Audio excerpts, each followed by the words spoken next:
Sa ating pong huli, katulong awiting spiritual, 340 po, page 340, Electing Grace.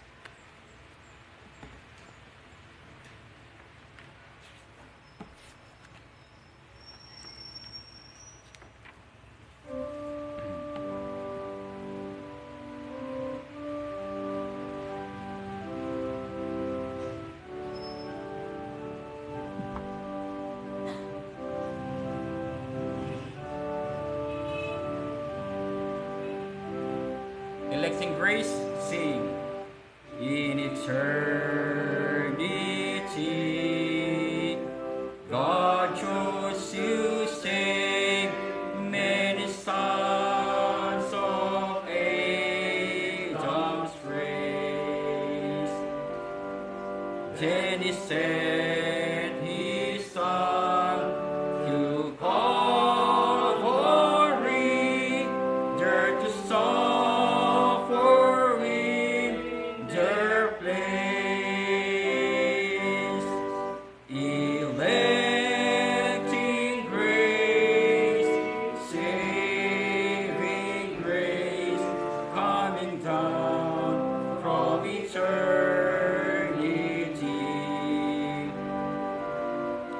has delivered me and set me free.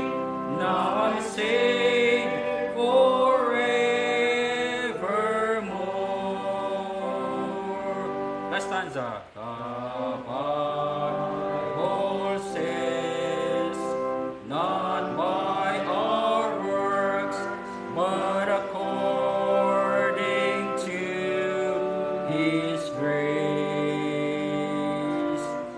which was manifest in eternity, when He chose us as His own.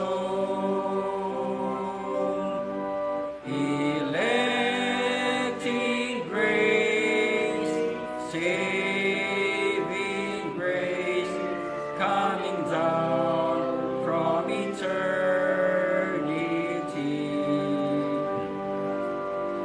has delivered me and set me free. Now I'm saved forevermore.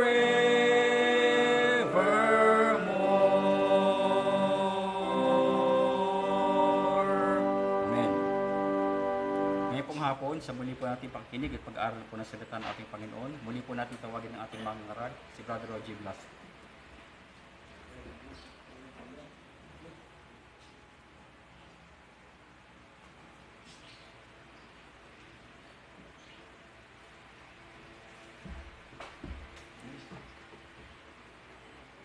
Kung mabiyaya at mapagpalang hapon sa lahat, mga kapatid. So, ating po ipagpapatuloy yung ating tinalakay kaninang umaga. Yung Finding Delight in God's Word. So, ito po yung part 2. So, muli po nating basahin yung ating teksto. Buksan po natin ating mga Bible sa Psalm 119, sa verse 16. Kung inyo na pong nakita, ito po sinasabi sa English, King James Version. I will delight myself in thy statutes. I will not forget thy word. So, sumaglit po tayong manalangin mga kapatid, bago po tayo magsimula. Aming Diyos na banal, aming Ama na nasa langit, muli po ay kami ay nagpapasalamat sa inyo sa pagkakataon po na inyong ibinigay sa amin ngayong hapon, upang kami magkatipon-tipon dito sa dakong ito ng mga kapatid, upang kayo po ay aming sambahin sa Espiritu at katotohanan. Muli pa aming Diyos, ang aming dalangin ay ito inyong mensahe ay maging pagpapala po sa amin, gaya din sa mga tagapakinig. Matulungan kami nito aming Diyos upang magbigay pag-asa, kalakasan, upang magbalik muli ang aming galak, ang aming delight, aming Diyos sa inyong mga salita. Sa tuwing kami aming Diyos ay dadaan sa ganitong kapanahunan, nawa po ay amin palaging maalala ang inyong mga pangako, ang inyong mensahe sa amin, ang inyong katapatan na kami po ay inyong hindi pababayaan namin Diyos. Kami po ay umaasa na palagi kayong nandyan, nagagabay, magbabalik sa amin ng saya sa paglilingkod namin Diyos. Nawa po ay kalugdan niyo po ang aming pagsambang ito. Tanggapin niyo po aming pagsamba, aming Diyos. Samahan niyo po kami dito sa kalagitnaan ito. Gabay po kami ng inyong banal na Espiritu, aming Diyos. At maunawaan namin, maisapuso, maisagawa, aming Diyos, ang inyong mga salita. Hindi po maraming salamat, aming Diyos. Nga po kayo po ang mapupurihan na pasalamatan sa hapong ito. Ito po ang aming dalangin sa banal na pangalan lamang po na aming Panginoong Jesus. Amen. Amen. So tuloy po natin mga kapatid, ano po, yung ating natalakay kaninang umaga. Ayan. So kanina pong umaga ay magbigay tayo ng kaunting baliktanaw. Yung ating pong unang punto ay recognize and confess. So nakapaloob doon yung self-examination, confession, and prayer. So yun po yung unang magandang gawin mga kapatid kapag nakakaramdam tayo ng spiritual famine o panghihina. Spiritual yung pakiramdam natin ay nawawalan tayo ng gana, hindi na masaya, nakakaumay na, kumbaga, o kaya naman ay nawawalan tayo ng panahon. So, para magbalik, ang ating delight, so i-recognize muna natin, kung anong problema, self-examination nga, confession, kung nakita mo, confess mo sa Panginoon at siya itapat, na tayo ay patatawarin, tayo ay manalangin sa Kanya na tayo ay Kanyang tulungan. And then yung ating second point, return to basics, back to basics, kumbaga. So bilang mananampalataya, hindi naman natin nga sabi natin, hindi natin pwedeng iasa na lang lahat sa Panginoon, Meron ka ding duty, lalagyan ka ng Diyos ng desire para magawa mo 'yan, para maibalik ang iyong delight. Kasi bakit natin sabing hindi naman dapat iasa lahat sa Diyos? Pagdating sa bagay na ito, dito sa pagbabalik ng delight. Kasi unang-una, kung hindi mo naman talaga desire na bumalik yan, yung galak mo, yung practice mo ng pagbabasa, malamang, hindi ka talaga lalagyan ng Panginoon yan. Kasi wala ka talagang interest. Pero once nga na nagkaroon ka ng examination sa sarili mo, na patunayan mo, na nakita mo na, nagkukulang pala ako sa ganitong mga bagay, gawain. So, purihin ang Panginoon at kinikilos ka niya. So, tutulungan ka niya na maibalik ito sa pamamaraan na kikilos ka. So, kaya doon sa sabi natin sa ikalawang punto, return to basics, to the basics. So, mag-set ka ng routine, daily routine. Sabi nga natin, consistent dapat, consistent place, consistent time. And then, sabi natin, start small. So, i-consume mo muna ay kaunti. Yun ang basahin mo, yun ang pagbulay-bulayan mo. And then, sabi natin, prayerful reading. So, maganda, manalangin ka. Bago ka magsimulang magbasa, panalangin mo na gabayan ka ng Panginoon sa pamamagitan ng banal na Espiritu upang maunawaan yung babasahin, yung pagbubulay-bulayan. Sabi nga natin, pagkatapos, kung hindi man maipaunawa sa iyo ngayon ng Panginoon, darating ang time na maunawaan mo din yung iyong binasa. Pero ako'y naniniwala na kapag sinamahan mo ng panalangin ng iyong pag-aaral sa salita ng Diyos, ay tuturuan ka niya, ipapaliwanag niya yan sa iyo. Maunawaan mo yan sa tulong ng Panginoon. And then sa ikatlo nating punto, engage with the Word. Sabi natin, ay i-extend pa natin yung pag-aaral o yung pagbubulay-bulay, pagbabasa. Lagyan natin ng study, dagdagan natin ng study o pag-aaral nga. Kunwari, yung example natin kanina, may nabasa kang lugar. So, saan ba itong lugar na ito? Dagdagan mo, i-research mo. Actually, makikita mo yan sa likod ng karamihan, yung common na Bible, may map yun sa likod. So, doon mo yun makikita. So, example lang yun, marami pa. Yung mga Bible, mga pangalan, mga character, yung mga hari. So, pag-aralan mo kung mabuting hari ba ito o masama. Mga ganon, example lang yun. Ang punto natin doon, ay engage with the word. I-ano mo pa, i-elaborate mo pang iyong pag-aaral. And then use resources, sabi natin, madaming available dyan na commentaries, pero ingat din tayo sa gagamitin natin. And then mga books. So may mga sinulat ang ating mga forefathers na pwede nating basahin, lalo na pagdating sa mga doktrina. And then yung last, dun sa ating third point, ay yung memory verse. Sabi natin ay mas maganda na kung ang sasauluhin natin, ilalagay natin sa ating mga puso ay mga talata mula sa Biblia. Hindi mga talata ng awitin na makabundo, o yung mga eksena sa mga pelikula, o yung mga eksena sa mga teleserye. Kasi may mga nakikita natin yan sa mga taga-sanglibutan. Yung parang reenactment, i-acting yung mga mga eksena sa mga pelikula, which is worldly naman, So hindi yan healthy sa isang mananampalataya. Kung gusto mo ang bumalik sa iyo ang delight sa Word of God, yung delight mo sa pagbabasa, yun ang gawin mo. Kesa yung uubusin mo ang panahon mo sa mga ganung bagay na hindi naman, hindi ka magbe-benefit spiritually. Yan. So, yun po natin balik tanaw sa point 1, 2, and 3. So, ituloy na po natin mga kapatid. Dito po sa ika-apat nating point, ay medyo ito ay related dun sa sa point 2. Kung doon sa ikalawang punto, daily routine, ikaw mismo ang sarili mo. Gagawa ka ng paraan para ikaw ay magkaroon ng consistency.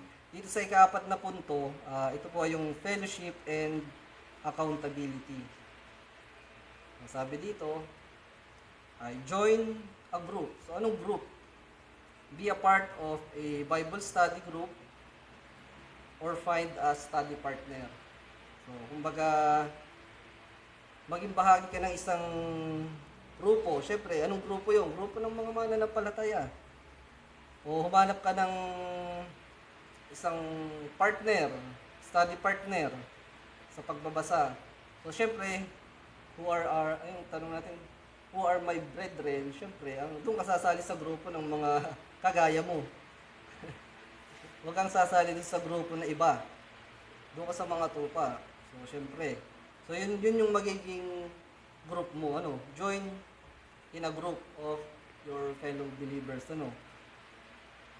So, anong purpose? Para mayroon kang kasama sa pagbabasa, sa pag-meditate, o sa pag-aaral ng Biblia.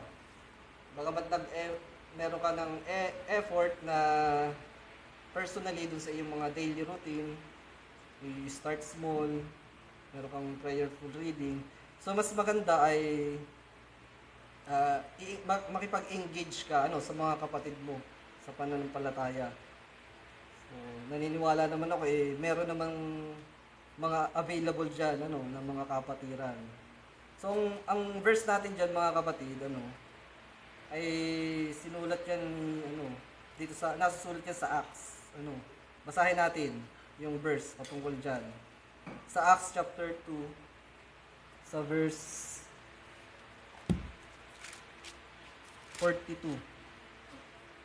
Acts chapter 2, verse 42. So ito sabi, and they continued steadfastly in the apostles' doctrine and fellowship, and in breaking of bread, and in prayers. O yan sabi sa talata. So inilalarawan dito o sinasabi sa talata sa Acts chapter 2 verse 42 yung mga practices and commitment, kumbaga commitment ng mga unang Kristiyano during that time. Commitment at practices. So commitment kanino?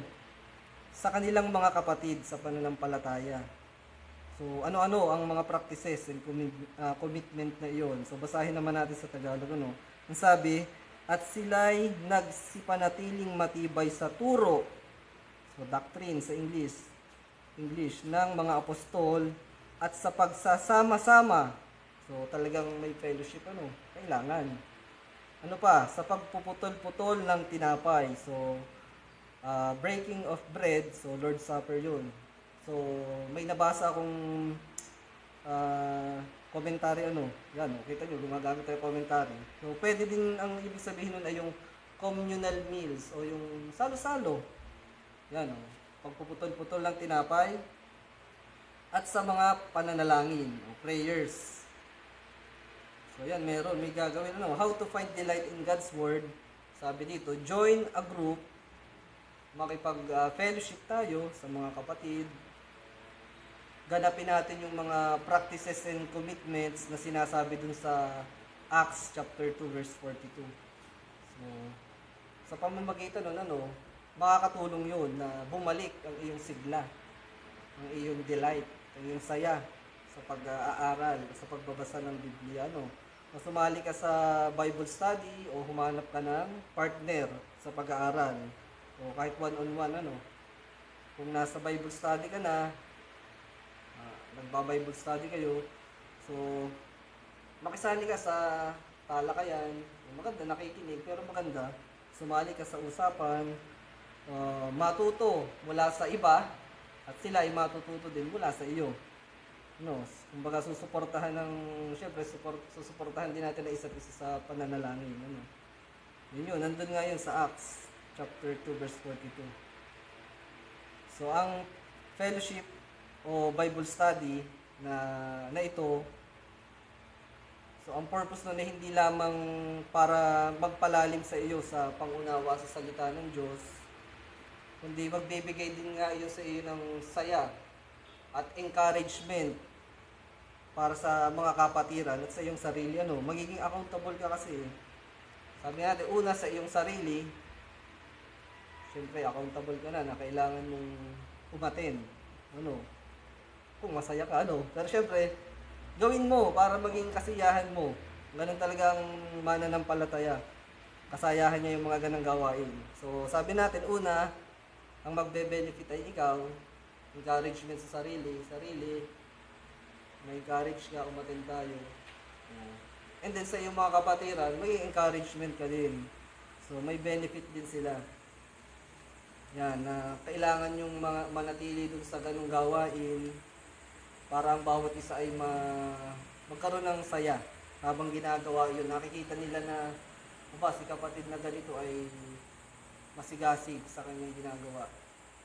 So, ikaw, makikita mo, may encourage ka. And then, pag nakita ka rin naman nila, kumbaga, vice versa, kumbaga, ganun din ang kanilang maramdaman. So, sa iyo naman na humihina, maaaring bumalik o talagang babalik, ang iyong delight. Basta, ganapin mo ang mga itinuturo ng Biblia, doon sa Acts chapter 2, verse 42.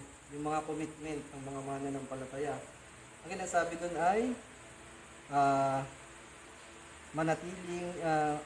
nagsipanatili o manatili ka sa doctrines, ating doctrines,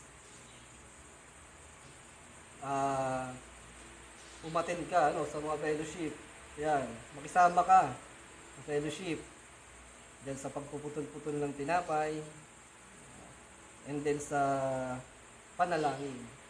Yan, parang dyan, Bible study, Bible conference, Lord's Supper, yung panalangin, prayer meeting. Meron naman tayo yan.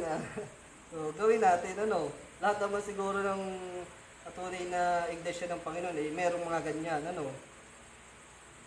pagsasama-sama, fellowship, conference, yun may iba lang tawag, yan. Pero yun din yung konsepto, nasa Bible. Kaya dapat, gawin mo, at gagamitin niya ng Panginoon, ako'y naniniwala, na gagamitin niya ng Panginoon, isa yung pamamaraan ng Panginoon para bumalik ang iyong delight sa kanyang mga salita. Yan. Ito pa, kung babasahin natin itong Hebrews chapter 10, Hebrews chapter 10.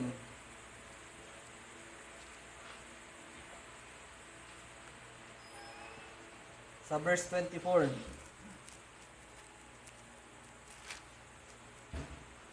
Ito sabi sa Tagalog, Hebrews chapter 10 verse 24, at tayo'y mangagtinginan upang tayo'y mga udyok sa pag-iibigan at mabubuting gawa.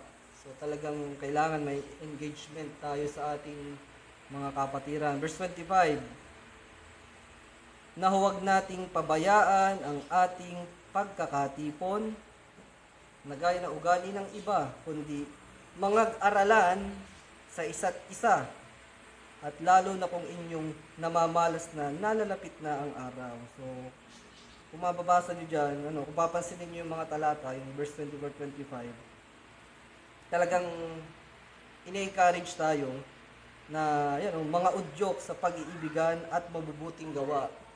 So, talagang as a church, mas maganda yung meron tayong pag-uudyokan, na gumawa ng mabubuting gawa. So, ayan po. Kaya kailangan yung fellowship and accountability, sa ating ika-4 na punto. And then, sabi din sa verse 25, na huwag nating pabayaan ang ating pagkakatipon. So, talagang kailangang a-attend, kumbaga, sa mga gawain. Hindi lang tuwing Sunday, may iba pang mga gawain na available, mga kapatid. Yan. Anong gagawin? Kundi mag-aralan sa isa't isa. Diba? Ano bang tinutukoy? Parang Bible study yata yun, conference, parang gano'n. At lalo na kung inyong namamalas na nalalapit na ang araw. And then, ito nakapaloob din dito, subpoint nung ating ika-4 na punto, ay itong share insights. So, discuss what you learn, and share with others. So, maaring ganito nga kasi ang mangyari, nagba-Bible study kayo, to example to, tapos kinalugdan ng Panginoon na sa iyo ipinaunawa yung kanyang mensahe, kumbaga, yung kanyang salita. So, i-share mo. At kung yung isa namang kapatid ang na binigyan ng kaunawaan ng Panginoon, i-share niya sa inyo, ibabahagi niya. Kumbaga sa ibang salita ay a collective knowledge, from God's Word. So, kaya nga, napaka-importante yung may engagement sa mga kapatiran, may fellowship, may nagaganap na sama-sama ang mga pagkakapatid sa pananampalataya. So, actually, ay yan nga, nangyayari talaga yan, testimony, Hindi, kasi during doon sa aming Bible study, share ko lang, talaga nangyayari yun, Talaga may mga talata kami na hindi namin mapag-unawa, agad. Pero niloob ng Panginoon na gamitin ng isang kapatid na ipaliwanag yung context. Tapos yung isang kapatid naman ginamit ng Panginoon para magbigay ng mga cross-reference. So, naging fruitful, kumbaga, yung aming Bible study. Kung ikaw lang yung mag-isa, wala. Kaya maganda makipag-engage sa kapatiran, Nangyayari talaga yun, mga kapatid. Yan. Yung mga ganong pagkakataon ay nakakapagbigay tuwa. Kumbaga, aming naunawaan yung mensahe dito sa aming sinisiris na Bible study. Salamat sa mga kapatiran, ginamit ng Panginoon, para makapagbigay ng cross-reference, makapagbigay ng kung ano yung context. So, ganun yun, mga kapatid. Then, may encourage ang bawat isa sa pagpapatuloy ng ganung gawain. At sa ikaw naman na nanghihina, ako'y naniniwala na magbabalik ang iyong sigla, kapag ganun ang iyong mga ina-attenan na gawain. May engagement sa kapatiran, Tanong ko lang, kumbaga, ano bang pakiramdam mo kapag kasama mo ang mga kapatiran mo, Masaya ka ba? O naiilang ka ba? Ganun lang yan, Kasi hindi mo rin talaga may enjoy ang presence ng iyong mga kapatid kung hindi naman pala talaga ikaw masaya na kasama sila. Yun lang yun, ganun yun. So, huwag na tayo magbigay ng example, Pero yun, nararamdaman ko dun sa aking dating church, na parang feeling ko ay ako yung others. Bakit ganun? So, hindi magandang pakiramdam, So, anyway, tuloy na natin, Ang punto natin dito sa tunay na iglesia ng Panginoon, dapat tayo ay napapractice natin yung mga commitment na itinuturo ng Bible. Ano? Yun na, nabasa na natin, Acts chapter 2, verse 42. Tsaka yung Hebrews chapter 10, yung verse 24 and 25. Yan. Fellowship and accountability. Yung unang subpoint ay join a group, then share insight, at yung pangatlo, seek accountability. Ano, maging accountable. Ito yun. Seek accountability. Ito yung pangatlo nating subpoint. Doon sa unang doon sa ating unang punto. Sabi dito, find someone to hold you accountable for your Bible reading and study habits. So, ang verse natin dito mga kapatid, yung prinsipyo niyan ay nasa Bible, yung maghahanap ka ng someone to hold you accountable, ay sa Proverbs chapter 27 verse 17. So, ano yun? Yung iron sharpeneth iron. So, a man sharpeneth the countenance of his friend. So, humanap ka ng taong magpapaalala sa iyo na oras na ng pagbabasa, oras na ng pag-meditate, magpapaalala sa iyo na huwag mong kalimutang manalangin bago matulog. Mga ganun ba? So, hindi naman kailangan ay special someone yan, ano? Hindi naman ganun. So, ibig natin sabihin na partner, syempre, sino yon? Kapatid sa pananampalataya. So, sino kaya ang best candidate na tao? So, syempre, yung iyong kapatiran sa pananampalataya. Ano?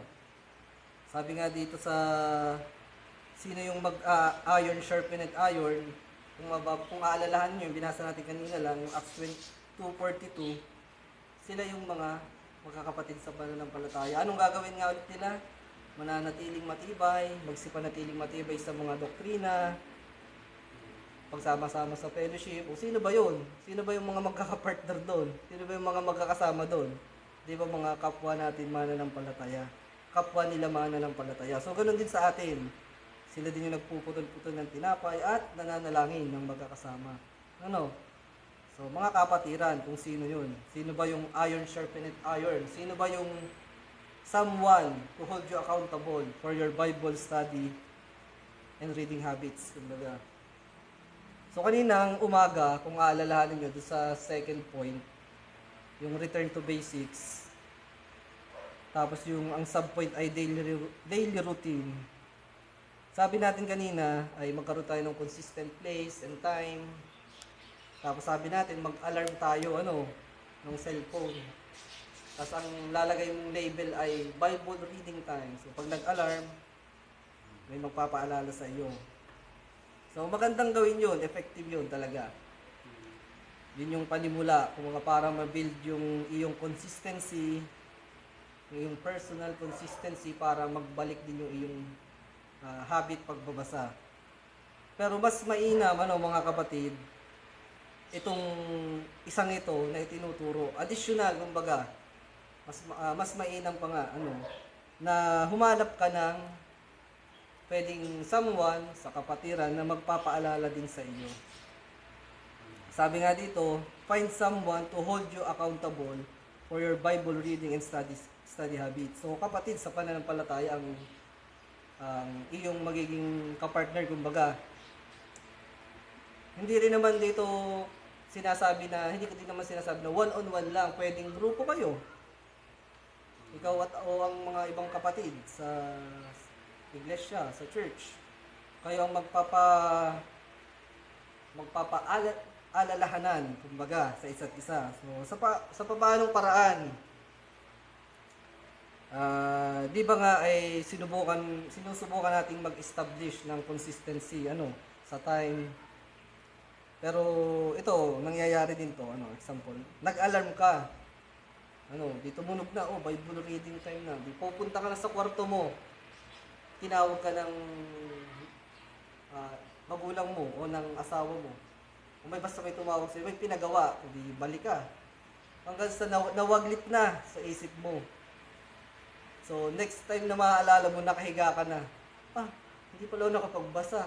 Hindi natuloy. So, nawala yung kumbaga napaalalahanan ka nung sa sarili mo pero hindi mo naman nagawa. Mas maganda kung meron ka talagang meron kang mga kapatiran na magme-message din sa iyo. Kasi ito na sa papaanong paraan. Ganito kasi ang aming ito share ko lang sa aming group Bible study mga nakaka-attend doon. Nagkaroon kami ng commitment para hindi mapabayaan ang pagbabasa, pagbubulay-bulay ng Biblia. Ay for example, si kapatid na Juan ay nagising ng umaga. Example lang kung paano yung sistema nung pagpapaalala sa kapatid. Mabiyaya ang Panginoon dahil meron na tayong technology, madali nang i-reach out ang mga kapatid. So, tuloy natin. Nagising si Juan. Gusto niya magbasa. So, ang kailangan niyang gawin ay mag-send ng message kay kapatid na Rogie at kay kapatid na Pedro. Good morning kapatid, o mabiyayang umaga kapatid, Bible reading time. It's a reminder. Additional na pagpapaalala. Ano bang mawawala kung gagawin natin yun? Sabi ko nga, pinapractice namin yun. So, hindi ibig sabihin magaling kami ha. Hindi, ito'y mga pamamaraan kung paano bumalik ang iyong galak o saya sa pagbabasa. Hindi marireceive ni kapatid na Juan, ni kapatid na Pedro at marireceive ko yung mensahe ni kapatid na Juan. So, kung may time ako, magbabasa na rin ako. Ngayon, ang sabi doon, pagka magbabasa ka, basta magbabasa ka, ay i-message mo yung mga nasa group. I-message ko naman ngayon si kapatid na Pedro at kapatid na Juan. So, kumbaga sa isang araw, may mga mensahe kang ma-receive na kailangan magbasa. Paalala. So, maganda i-practice yun. So, practical na pamamaraan. I-utilize natin yung libreng technology na meron tayo na makakatulong upang magbalik yung sigla o yung gana mo sa pagbabasa. Sabi nga natin, nag-alarm ka, mas maganda rin yung meron kang kapartner pagbabasa. And then, ang share ko din ito, lang talaga to, mga kapatid, mga nakikinig. Hindi ko pinupunto na magaling kami.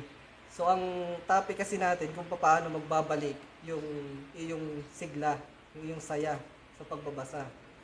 So, i-share ko yung mga pamamaraan na nasa Biblia naman, ang prinsipyo, kita nyo, magpapanalanginan, kayo-kayo ng mga kapatiran. So, ang ginagawa namin, ay pagka nagbasa ako at meron akong nabasa na gusto kong ibahagi, i-share ko din. Ganon din sila. Kumbaga, talagang yung prinsipyo ng magpapalakasan ay sa mga kapatiran mo din lang talaga marireceive. At kailangan nating ganapin yun. Lalong-lalo na dun sa mga kapatiran na nanghihina. Kailangan nating gawin, nakita natin may commitment na ginagawa. Meron tayong kailangang gawing kilos. Mga kapatid. So, yun po yun. Yung accountability.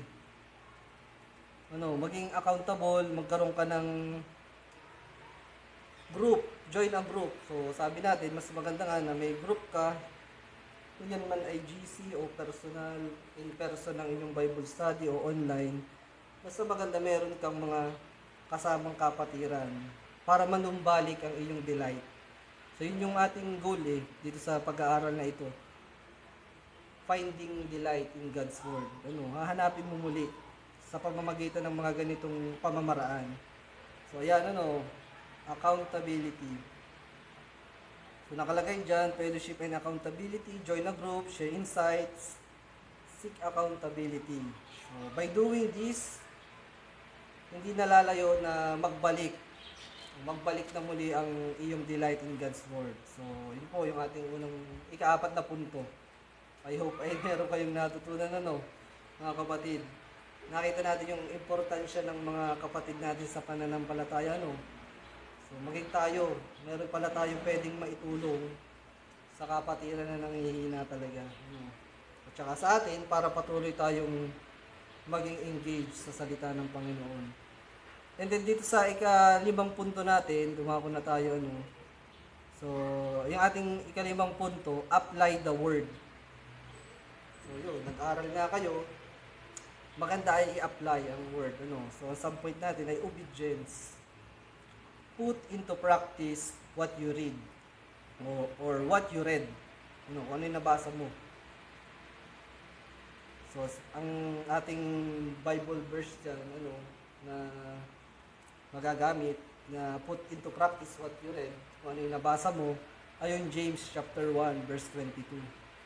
Ano, basahin natin yun. James chapter 1, verse 22.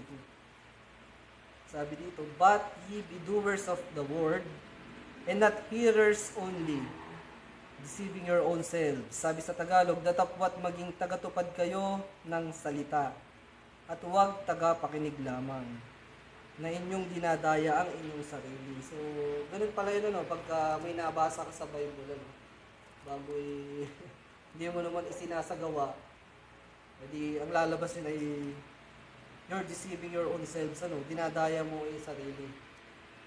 Maganda pagka may nabasa kang prinsipyo, i-apply mo, gawin ano. Bagamat mahirap ang karamihan dyan, pero kailangan ganapin. Kasi ang mangyayari sa'yo ay dinadaya mo ang iyong sarili. Ayan, so tuloy natin. Isagawa ang natutunan mo mula sa salita ng Diyos, sa Word of God. Yung mga prinsipyo ng Biblia, mga aral, mga doktrina, ay isagawa. Kaya nga obedience. Apply the word by abiding on the word. Paano mo i-apply ang salita ng Diyos sa sarili mo? Aba ay mag-abide ka. Sumunod ka. Gawin mo. Kumbaga. So, gusto mong ilapat, ano, gusto mong i-apply yung inyong napag-aralan sa Bible study sa iyong sarili. Ano, syempre, paano mo i-apply? E di, by abiding, susundin mo. Through obedience, kumbaga. Hindi lang nabasa o napakinggan, so hindi sapat yun, sabi sa talata, be doers of the word. So, maging tagatupad tayo, ano, mga kapatid. And that will bring delight to your heart. Bakit? Kasi alam mo, yung nabasa mo, nasusunod mo. Nasusunod mo yung katotohanan. So, syempre, maglalagay ng galak, ng delight sa puso mo. Nagagawa mo yung nasa Biblia, yung katotohanan, yung totoo, yung tama. Nagagawa mo yung galing sa salita ng Diyos. So, syempre, that will bring delight in your heart. Ano? Kasi nakakasunod ka. Kung nung una, nang hihina ka dahil nararamdaman mo, hindi ka na nga nakakasunod. So, ito yung magiging positive, kumbaga, na mangyayari sa iyo by applying the word and abiding in the word. So, magkakaroon ka ngayon ng delight. So, kita nyo, may result, kumbaga, ang mga pinaggagawa mong pagbabalik, paglalagay ng routine, pakikisama sa mga kapatiran, and then pag-a-apply ng word sa iyong sarili, ano.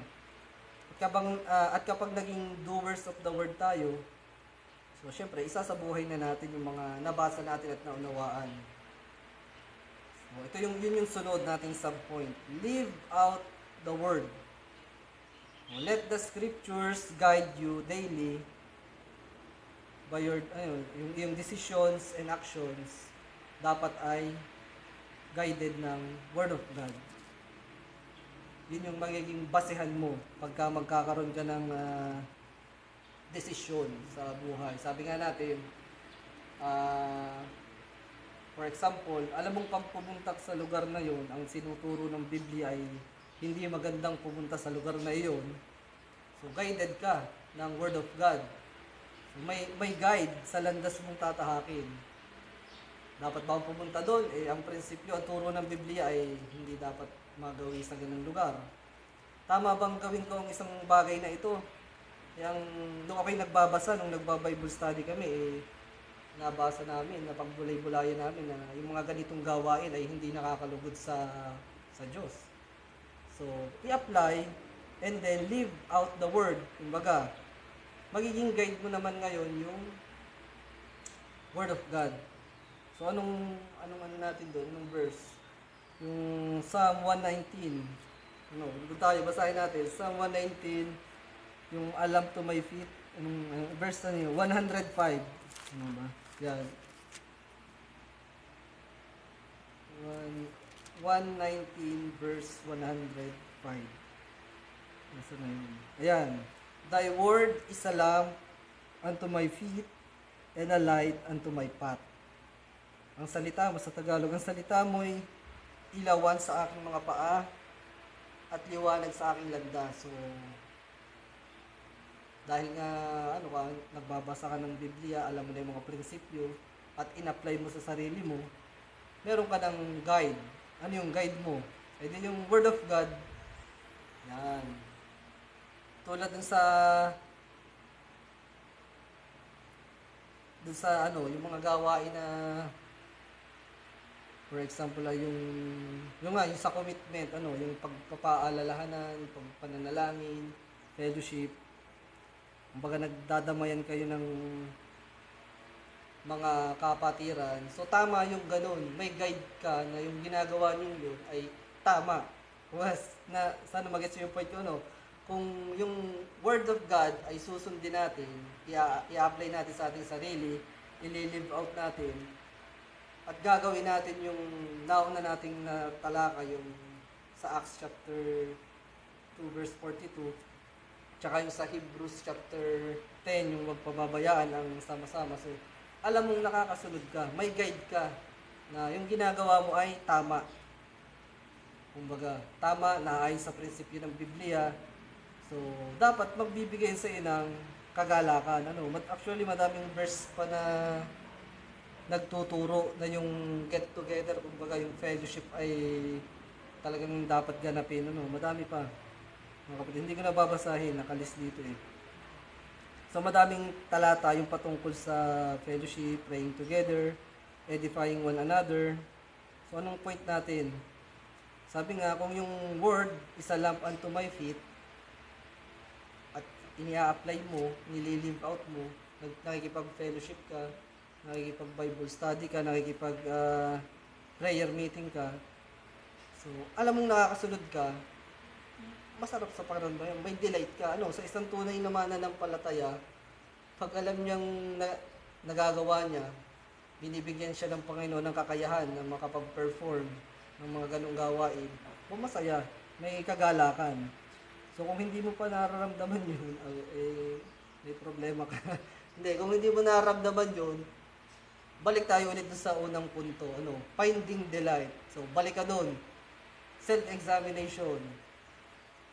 Ano kaya? Bakit hindi ko pa rin nararamdaman yung kagalakan? Ako'y nakikipag-fellowship. Maaring nalakdawan mo yung una. Yung point number 1. Examine muna sarili mo. Hanapin mo anong problema. Pag hindi mo nakita, ay nakakalungkot. Pero pag nakita mo, anong sunod? Confess. And then, pray. Ayun. So, talagang yung arrangement din kasi nito, mga kapatid, ay makakatulong din yung pagkakasunod-sunod. Progressive yung steps na niloob ng Panginoon na ilagay dito sa mensaheng ito. Sabi nga natin, pag nakakasunod ka at dapat may delight ka na mararamdaman, hindi yabang, delight, galak, na makikita mo yung pagkilos ng Panginoon sa iyo. Salamat po, Panginoon, at ginagamit niyo ako. Salamat po, Panginoon, at binibigyan niyo ako ng desire na magbasa, desire na makipag-fellowship, yung dapat ay kagalakan, dapat ang makikita mo ay yung pagkilos sa'yo ng Panginoon, hindi yung ang makikita mo ay, ang galing ko, ganito dito sa amin, mali yun. So, kanina, example ka, balikan ko lang yung sineshare ko sa inyo na pagsisend ng message dun sa group ng mga nagba-Bible study, hindi ko yun ipinagyayabang, ang point ko lang doon, ay isang example kung paano nyo marireach out yung mga kapatiran, kung paano kayo magpapalakasan. Yun po yun baka kasi ma-misinterpret ng iba, nagyayabang. Hindi po. Ang Panginoon po ang gumagawa sa amin kung bakit niya kami nilagyan ng ganong kaisipan na yun ang aming gawing hakbang o sistema. Para lang continuous yung aming Bible reading habits, kumbaga. Ni-utilize na ng ginagamit ng Panginoon yung technology ito na libre, yung messenger, nag-promote pa. Yung libre yun kahit wala kang load. Basta bukas ka ng data, pwede mo nang makachat ang iyong kapatid sa pananampalataya. Going back po, medyo nalayo tayo. Tinlaro lang po natin kasi baka maging dating ay nagyayabang tayo. Hindi po. Ang mararamdaman dapat natin ay delight in God's Word. Hindi yung angas, hindi yung self-exaltation na kami nakakasunod. Hindi, kami ay nakakasunod dahil sa biyaya ng Panginoon. Siya ang kumikilos sa amin. Linawin natin. So, nandito na tayo sa huling punto. Mga kapatid, last point na natin. So, sabi nga natin, hindi tayo ang gumagawa, kundi Panginoon. So, yung ating ika-6 na punto, sa pamamagitan ng banal na Espiritu, seek the Holy Spirit guidance. Yun po, mga kapatid. Dapat tayo ay dependent sa Panginoon. Bagamat tayo ang gumagalaw dito sa lupang ito, pero tayo ay nakakakilos dahil nga yan sa pagkilos din mismo ng Panginoon sa ating mga puso. Seek the Holy Spirit guidance. So, sa point natin dyan ay dependence on the Spirit. Sabi nga natin, pag nagbabasa ka, bagamat gumagamit ang Panginoon ng mga kapatiran para maipaliwanag makapagbigay ng context, cross-reference, pero ang banal na Espiritu pa rin ang kumikilos sa inyo sa bawat isa during kunwari sa Bible study. So, ask the Holy Spirit to illuminate your mind and heart. Kasi yan talaga yung ipinadala ng Panginoon, na siyang tutulong sa atin para tayo ay para maging comforter, para siya yung magturo ng lahat ng bagay at magpaalala ng lahat din ng bagay. So, sinabi yun ng Panginoong Hesus, mababasa natin yun sa John chapter 14. Basahin natin, John chapter 14, sa verse 26. So, yun. Sabi nga natin dito sa ating ika-6 na punto, ito na yung last point natin, seek the Holy Spirit. Holy Spirit's guidance. Kasi siya talaga yung pinadala sa kanyang sa iglesia ng Panginoon, sa kanyang sa mga tunay na mananampalataya. Ito sabi, John chapter 14 verse 26, but the Comforter, which is the Holy Ghost, Holy Spirit, whom the Father will send in my name, anong gagawin? He shall teach you all things. And bring all things to your remembrance, whatsoever I have said unto you. So, binibigyan din dito ng Panginoong Hesus, dito sa talata, yung kumbaga papel ng banal na Espiritu sa buhay ng mga mananampalataya. Siya ay isang guro, sabi diyan, kasi nagtiteach all things. Siya din ay yung mga aliw, comforter, at siya din yung nagpapaalala. Yun yung pangatlong magpapaalala sa iyo. Una, kikilos ka, magseset ka ng alarm para sa sarili mo. Pangalawa, nandyan yung mga kapatiran mo para magpaalala din sa iyo na magbasa. At ang pangatlo, yung pinaka-mabisa, pinaka-malakas sa lahat ng yan, ang magpapaalala sa iyo ay ang banal na Espiritu. Siya ang maglalagay talaga ng desire para ikaw ay magbasa, magkaroon ng delight sa kanyang mga salita. Salita ng Panginoon. Ang banal na Espiritu ang siyang magbibigay ng desire, siya din yung magbibigay sa iyo ng kaliwanagan sa mga talata na inyong binabasa. Siya ang tutulong sa atin para maunawaan at maalala din natin yung mga dapat nating gawin. Maalala din natin yung mga doktrina, banal na Espiritu ang pinaka-the best na magpapaalala sa iyo.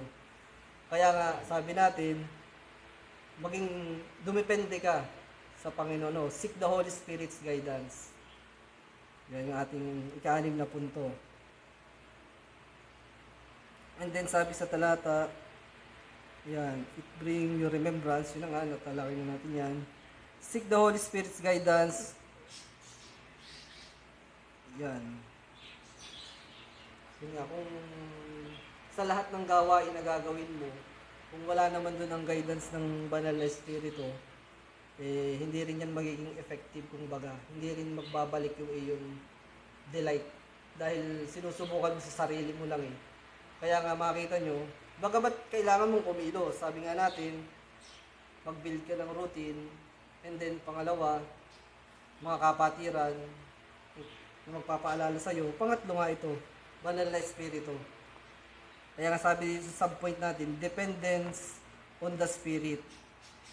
Yan. To guide and teach us para tayo ay magbalik yung ating galak o saya sa pagbabasa ng Biblia. And then yung ating next subpoint, hopefully na-gets yung yung pinaka importante. Yung banal na Espiritu ang pinaka mabisang magpapaalala sa iyo. Bagamat gumagawa ka ng mga bagay, paraan, pero nilagay din yun ng Panginoon sa iyo. Ginagamit mo yung mga available na tools, ginagamit ng Panginoon yung mga kapatiran mo. Pero sabi dito, banal na Espiritu ang siyang and bring all things to your remembrance. So part na din doon yung pagpapaalala sa iyo na magbasa ka. Magbalik ang saya sa iyong puso sa ganung gawain. So ito yung ating next subpoint. So ito na yung huling subpoint ng ating ika-6 na punto. Spirit-filled life. Yan, life live a life that is filled with and led by the Holy Spirit. Hindi siya sabi natin kanina, live out the word. So sabi naman dito ay spirit-filled life. So paano yun? Ano ba yung spirit-filled? Ganun ba? Kumbaga, ganito lang yun eh. Kung sinabi natin tayo ay dedepende sa banal na Espiritu, so syempre siya yung tutulong sa atin para nga makagawa o kumilos para magawa yung mabubuting bagay. Mga bagay na banal. So, yun nga. Siya yung tutulong sa atin para magustuhan ulit natin yung pagbabasa o yung mga gawain na spiritual. Sabi kasi dito sa Galatians chapter 5, basahin natin mga kapatid, sa Galatians chapter 5, sa verse 25. Yan. Galatians chapter 5 verse 25, ang sabi dito, if we live in the Spirit, let us also walk in the Spirit.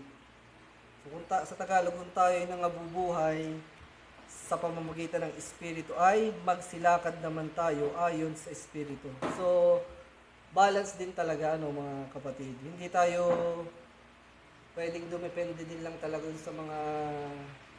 sa sarili natin.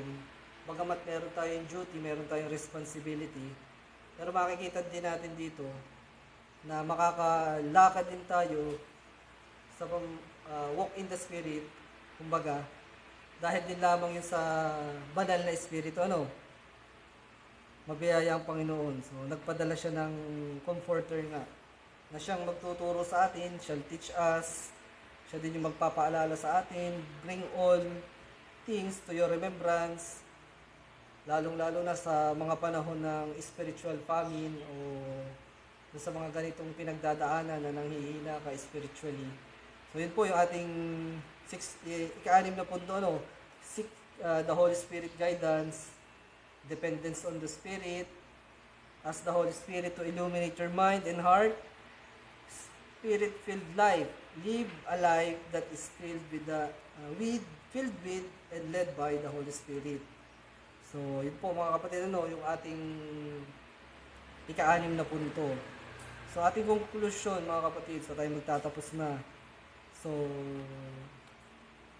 kumbaga ating conclusion dyan mga kapatid, sa point 1 hanggang point 6, kung ating i-evaluate yan, masasabi natin na God is always ready to help us na tayo ay magbalik, kumbaga sa English ay ito, reignite our passion for His Word. So laging ready ang Panginoon sa kanyang mga anak. Sabi nga natin ay tapat ang Panginoon kumbaga once na iparealize sa'yo ng Panginoon na lumalayo ka na sa Kanya, so tapat ang Panginoon na ikaw ay ibabalik muli niya. Yun yung preservation ng Panginoon. And then trust in God's faithfulness nga para ma-renew o ibalik yung ating interest, yung ating sa Tagalogana, at saka yung ating love for the scriptures, yung pagbabasa. Bagamat ito ay madalas, masasabi ko, based on observation, and di ba nga dapat experimental, kumbaga sa akin, sa experience, talagang dumadating talaga yan, actually madalas, lalo na kung nagiging abala tayo sa ibang bagay. Bagamat mabiyaya ang Diyos, ang Panginoon, hindi niya tayo pinababayaan sa ganung kalalagayan.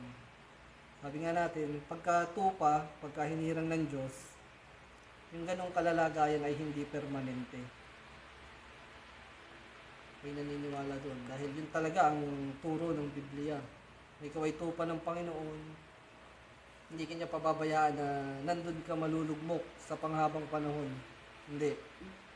Lalo na kung ikaw ay idinagdag niya sa kanyang iglesia. Ikaw ay kabilang sa bride, Okay, naniniwala na tayo ay palaging ibabalik ng Panginoon sa atin yung delight na yan. Kung nararamdaman man natin na mahina ngayon, huwag tayong mag-alala, mga kapatid. Yan ay babalik muli, sisigla muli sa pamamagitan din ng banal na espiritu at yung mga prinsipyo ng Biblia na kailangan natin gawin. Kumbaga kung sinimula ng Panginoon, tatapusin niya yun sa iyo, Tayo ay naniniwala na ang Panginoon ang nagsimula sa atin, siya ang kumilo sa atin, ang Amang naglapit sa atin sa kanyang anak, siyang nagpasimula sa atin ng mabubuting gawa, at tayo ay naniniwala na siya din ang patuloy na tutulong sa atin para hindi maging permanente nga yung ganong kalalagayan natin. Tulad sa sinasabi ni Pablo sa kanyang sinulat sa Philippians chapter 1 verse 6, ito na ating last verse. Philippians chapter 1 verse 6. Ito sabi sa Tagalog, na ako'y may lubos na pagkakatiwala sa bagay na ito, na ang nagpasimula sa inyo ng mabuting gawa, yan Diyos, ay lulubusin hanggang sa araw ni Jesucristo. Sabi sa English, basahin ko din, being confident of this very thing, that He which had begun a good work in you will perform it until the day of Jesus Christ. Ayun po yung ating assurance, mga kapatid. Hindi tayo pababayaan ng Panginoon sa kalalagayan na lugmok, na mahina sa mga spiritual na bagay. Ibabalik niya yung sigla. At maaaring gamitin niya yan para maging paraan para ang kanyang mga anak ay magkasama-sama, ang kanyang anak ay magkaroon ng magandang fellowship. Madaming purpose ang Panginoon kung bakit dumadating yung ganyang panahon. May ituturo ang Panginoon, kung baka sabi nga natin. So, dumating man yan, ay may blessing pa rin yan sa kanyang mga tunay na anak. Makikita pa rin na yan ay pagpapala. Yung mga ganyang kapanahunan, may matututunan. Yun po mga kapatid, So, hopefully, mga kapatid, kung dumanas man tayo ng pagkawala ng delight sa mga ganitong gawain, sa pagbabasa ng Biblia, hopefully gamitin ng Panginoon itong mensahe, yung 6 na punto na ating tinalakay, upang magbalik ang ating delight, finding delight in God's Word. And then para dadating yung time muli na masasabi mo sa iyong sarili, sabi sa ating teksto, Psalm 119 verse 16, I will delight myself in thy statutes. I will not forget thy word. May God bless the message in our hearts, mga kapatid. Tayo po ay manalangin bilang pagtatapos.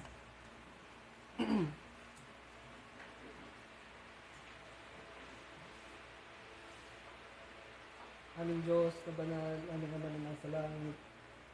Maraming pong salamat muli sa naging pagpapatuloy po ng inyong mensahe sa amin. Aming Diyos, kami man po ay dumaranas ng spiritual na panghihina, ay kami po ay sa inyo lamang umaasa upang kami po ay muli yung bigyan ng lakas, bigyan nyo ng kakayanan, aming Diyos, upang patuloy na makapaglingkod po sa inyo. Maraming po salamat dahil nagiging patuloy din po ito, aming Diyos, na kami nga po ay inyong mga tunay na anak. Dahil aming naramdaman ito, nilalagyan nyo kami ng ganitong damdamin, aming Diyos, na kami nalulungkot kapag aming siniyasat ang aming sarili, na kami ay nagkukulang po sa inyo. Maraming salamat, aming Diyos, at binibigyan niyo po kami ng kakayahan upang makita ang aming mga pagkukulang po, aming Diyos, sa inyo. Pero kami naniniwala na ito po ay pamamaraan din po ninyo upang kami inyong turuan.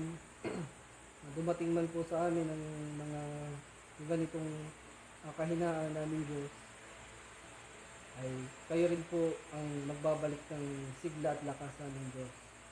Ang aming pagdalangin ay patuloy niyo pong gamitin ang iglesyang ito, ang mga miyembro ng iglesyang ito, ang aming pastor, upang magsilbing encouragement at kalakasan po sa bawat isa. Gamitin niyo po sila na gamitin niyo po silang maging gabay at maging tagapagturo sa aming Diyos, na sa pamamagitan ng kanilang buhay ay kami ay magkaroon ng encouragement, aming Diyos. Makita namin yung inyong pagkilos sa buhay ng bawat isa, aming Diyos.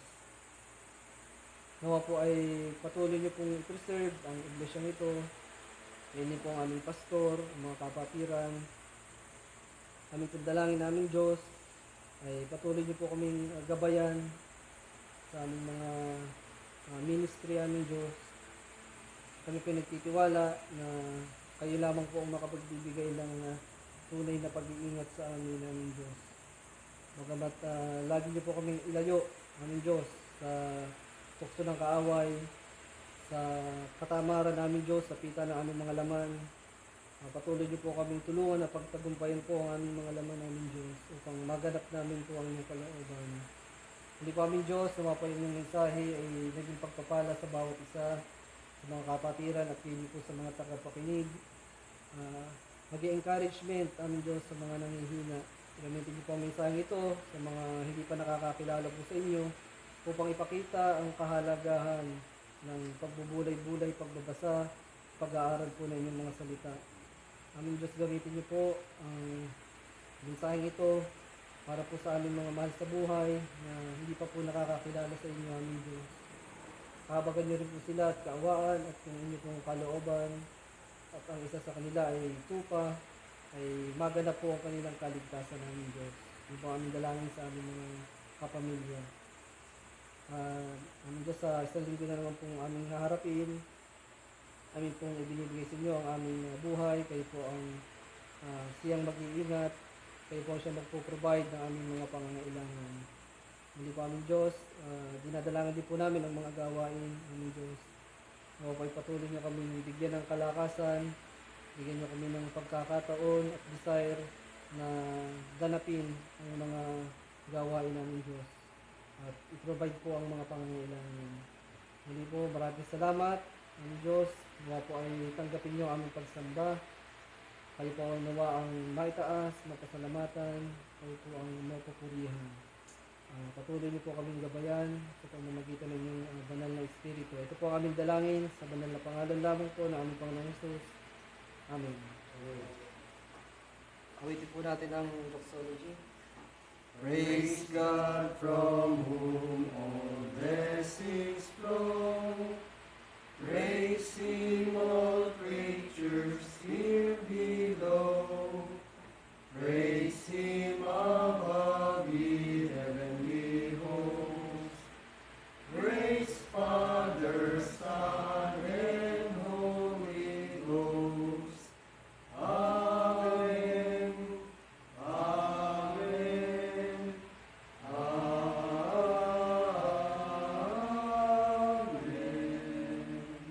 Maraming salamat. God bless po. Ang gabi po.